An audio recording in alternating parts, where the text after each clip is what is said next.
오늘 이 본문의 말씀을 가지고 오늘 제목이 뭐냐면 하나님께 인생을 맡겨라라는 제목이에요.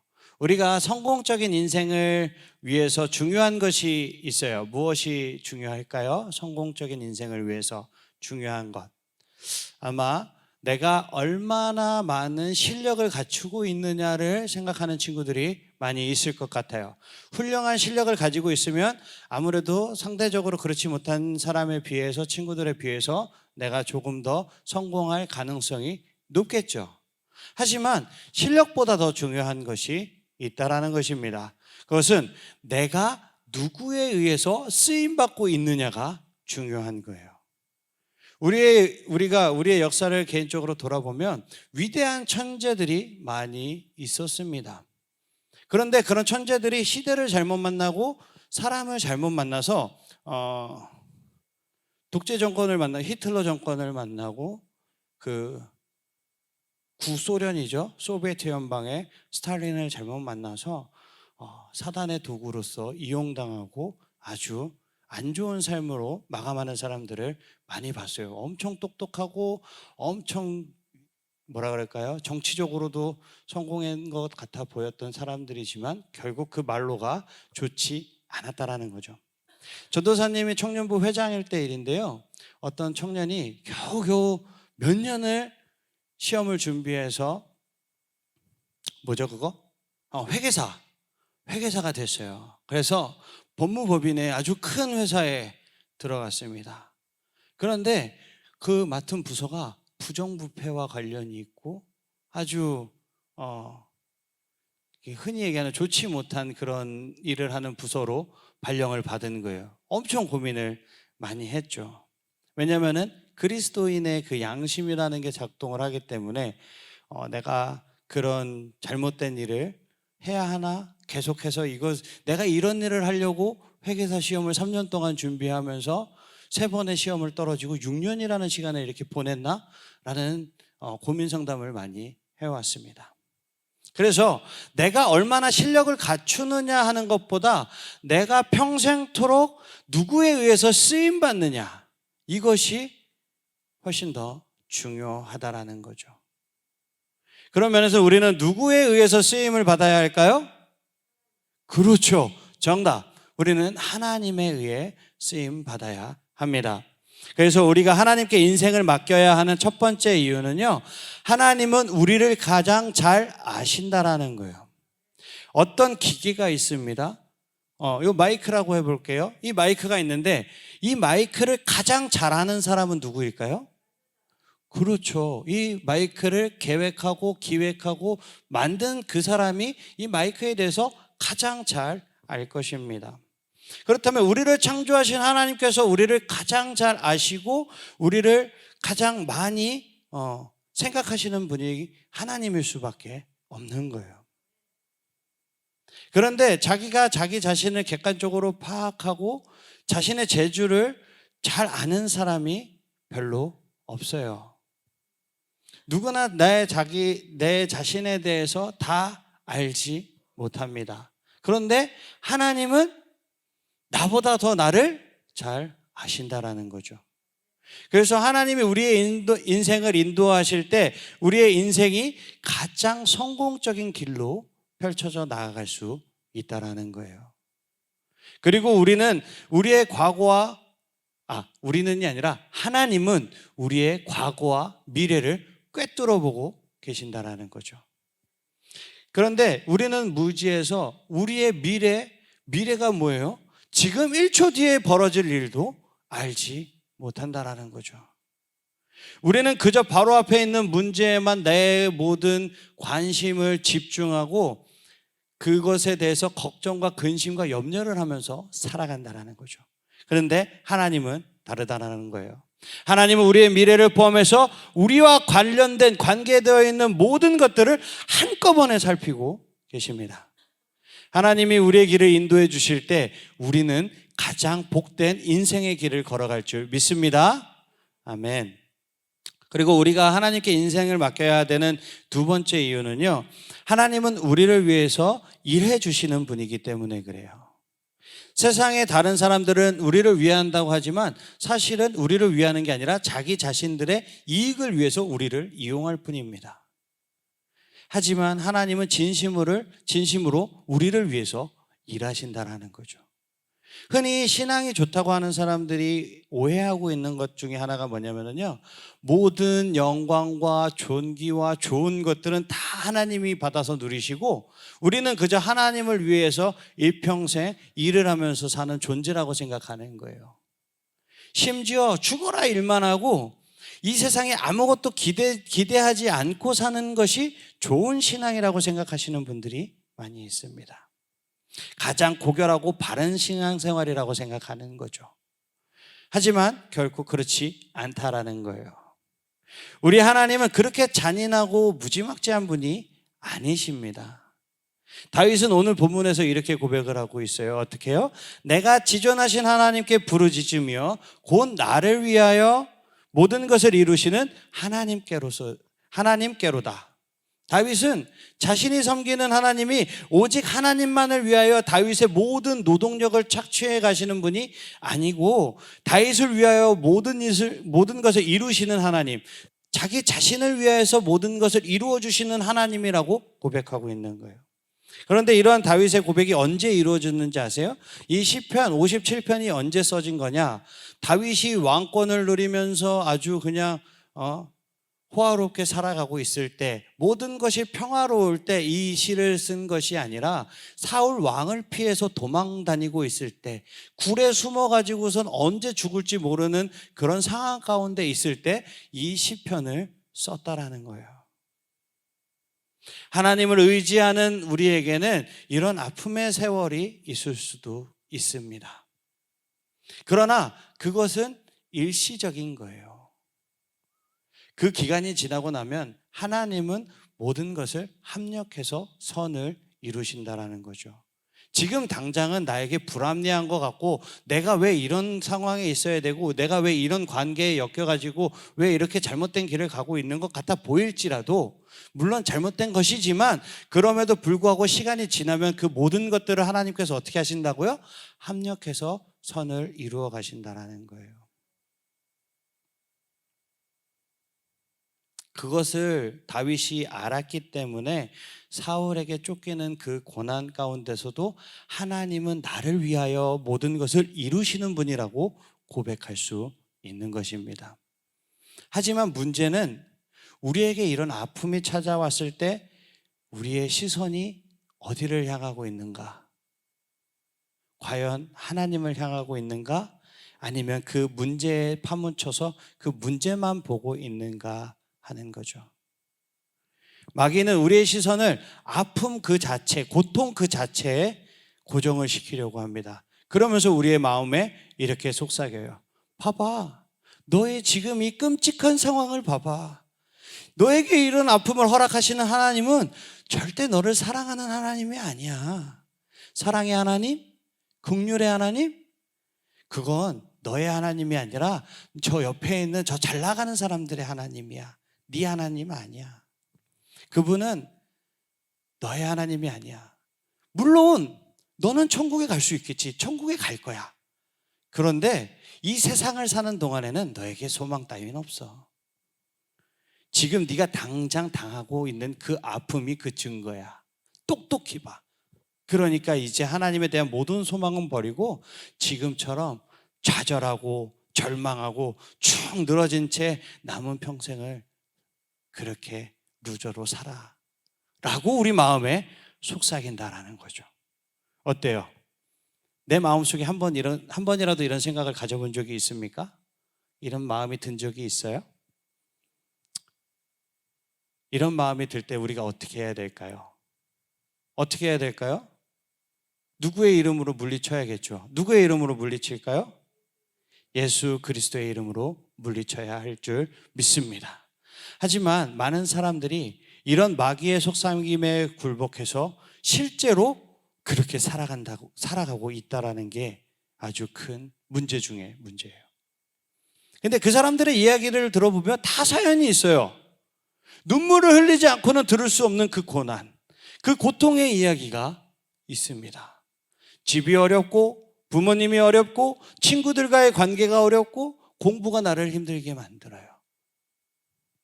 막연하게 학교 다니고 크면 어떻게 되겠지 하는 친구들도 아마 있을 거예요. 전도사님도 청소년 시절 때는 그랬습니다. 막막했어요. 운동하다가 다쳤죠. 그리고 더 이상 뭘 해야 될지도 못하는 생각도 많이 했습니다. 선수 생활을 계속할 수도 없었고, 그렇다고 배운 공부는 없었고. 왜 운동하는 친구들 있잖아요. 공부해요? 공부 안 해요. 우리 운동하는 친구들은 공부 안 해요. 왜? 나는 그냥 이 길로 갈 거거든. 공부 아니어서 먹고 살 수 있거든. 근데 그것이 딱 막혔을 때, 여기 또 있네. 공부해, 안 해? 봐봐, 여기도 안 한대잖아. 오늘 축구선수가 2명이나 있어요. 아주 좋아요. 오랜만에 우리 찬이가 왔어요. 아무튼 그렇게 인생이 막막한 전도사님도 그런 생활을 했어요.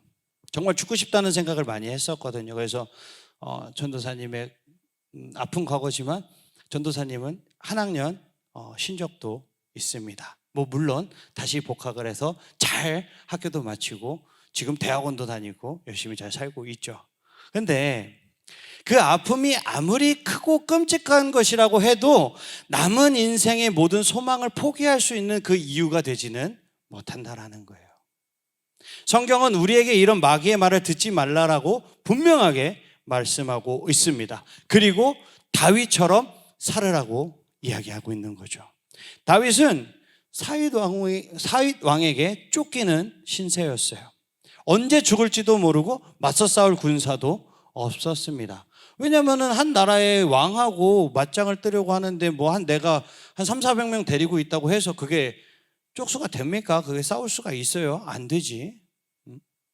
그래서 짐승처럼 동굴 속에서 숨어서 오들오들 떨면서 밤을 지새우는 일이 많았죠. 하지만 다윗은 고백하기를 나를 위하여 모든 것을 이루시는 하나님이라고 그 하나님을 고백하고 있는 거예요. 하나님이 하시는 일을 다 알지는 못하지만 지금의 비참함과 아픔이 결국은 하나님의 그 역사 속에서 선이 될 거라고 고백할 수 있었어요. 우리도 이런 믿음을 가져야 할 줄 믿습니다. 아멘. 왜냐하면 우리에게는 무엇이 있죠? 예수님의 십자가가 우리에게 있기 때문이에요. 그리고 그 십자가는 나에 대한 하나님의 사랑의 증거라고 우리는 귀에 못이 박히도록 들어왔습니다.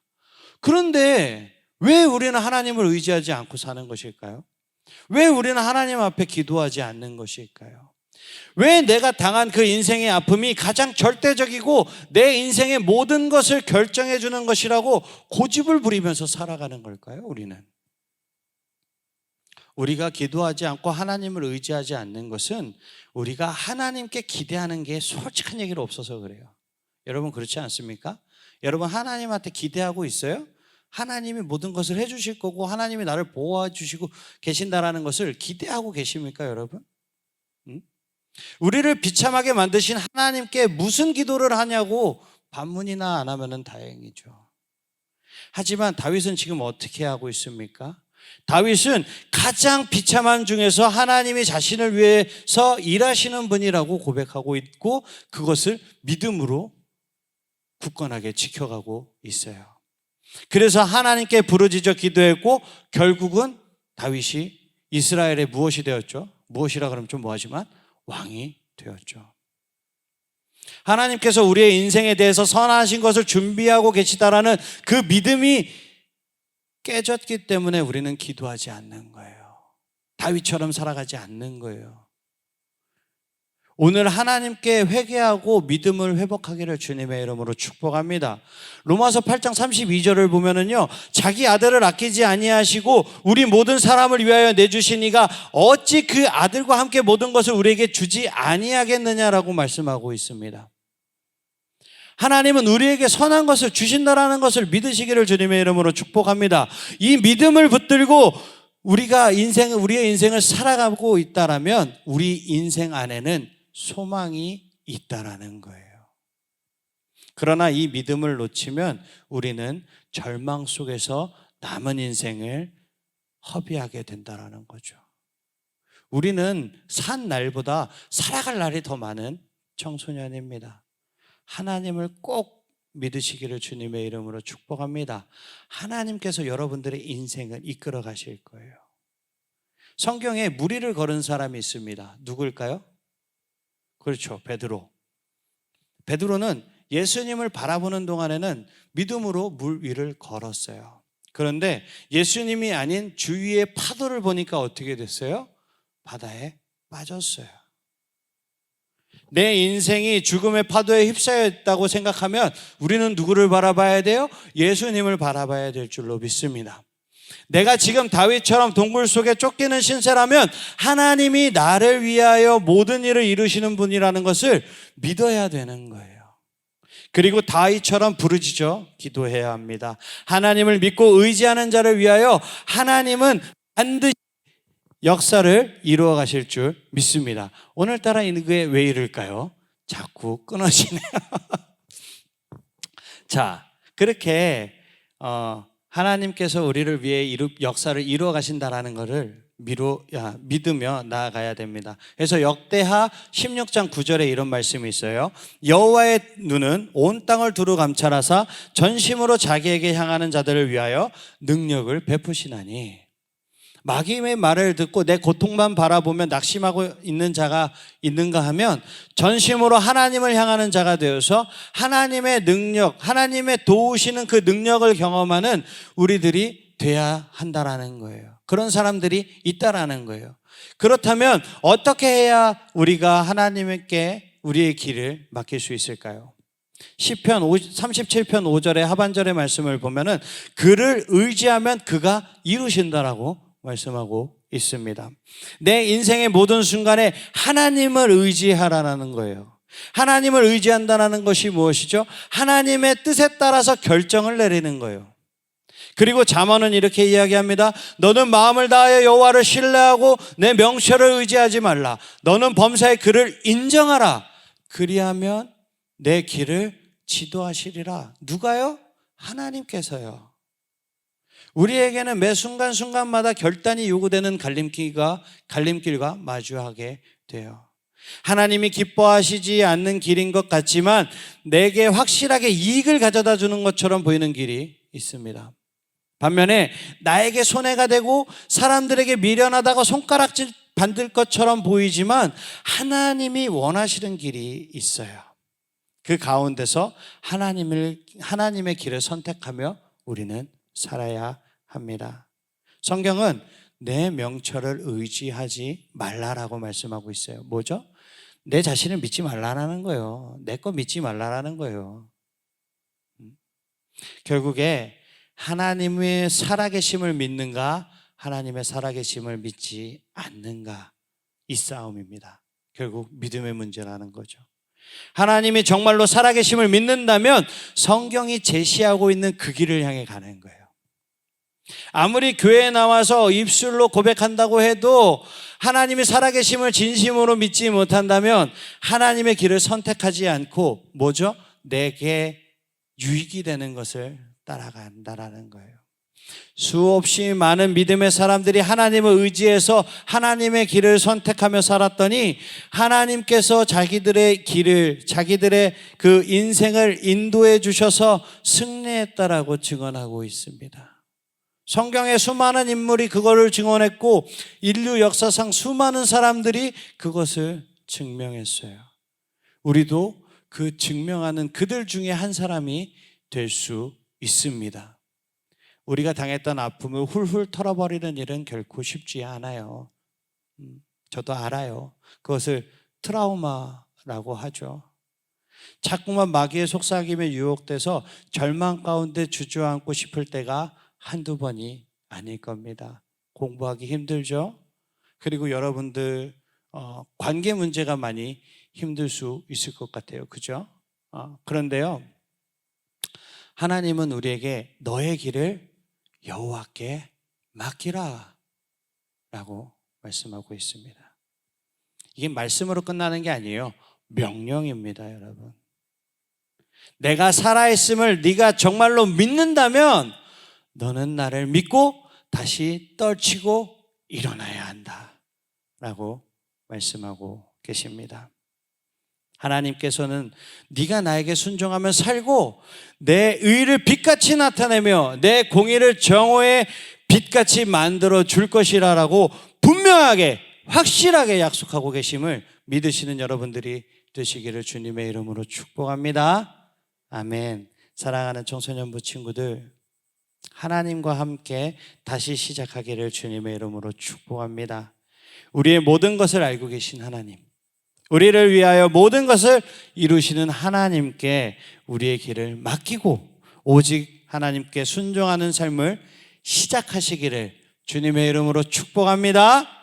아멘. 그래서 오직 하나님께 영광 돌리고 우리 자신도 아름다운 하나님의 그 축복을 받아서 누리며 풍성한 은혜의 삶을 사시기를 주님의 이름으로 축복합니다. 아멘. 다 일어나시겠습니다.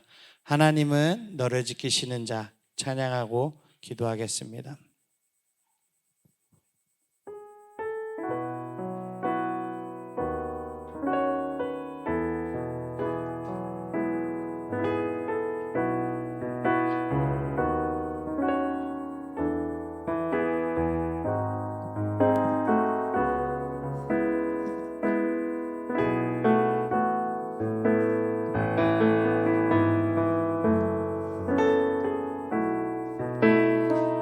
하나님은 너를 지키시는 자, 하나님은 너를 지키시는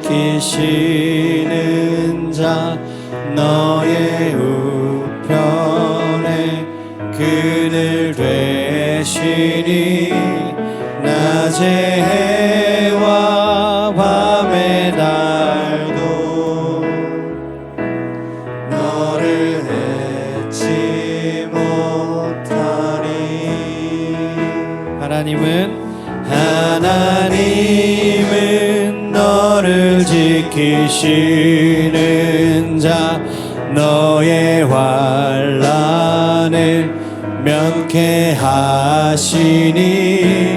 그가 너를 지키시리라. 너의 출입을 지키시리라. 눈을 들어 산을 보아라. 너의 도움 어디서 오나. 천지 지으신 너를 만드신